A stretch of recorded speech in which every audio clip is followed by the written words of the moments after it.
एक बार की बात है, किसी शहर में एक बड़े से पेड़ पर एक पक्षी रहता था, जिसका नाम था सिंधुक। सबसे चौंकाने वाली बात यह थी कि उस पक्षी का मल सोने में बदल जाता था। ये बात किसी को भी पता नहीं थी। एक बार उस पेड़ के नीचे से एक शिकारी गुजर रहा था। शिकारी उस पेड़ के नीचे आराम करने के लिए ठहरा।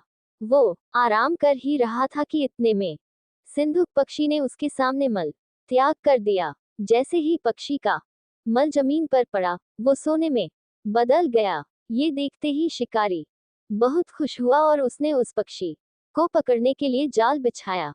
सिंधुक जाल में फंस गया और शिकारी उसे अपने घर ले आया।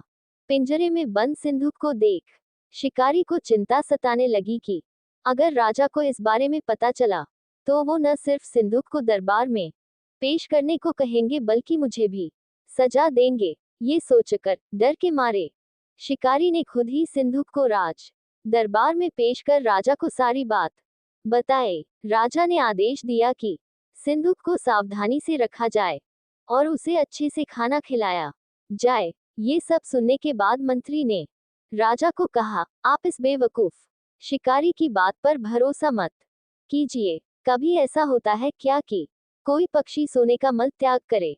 इसलिए अच्छा होगा कि इसे आजाद करने का आदेश दें। मंत्री की बात सुनकर राजा ने चिड़िया को आजाद करने का आदेश दिया।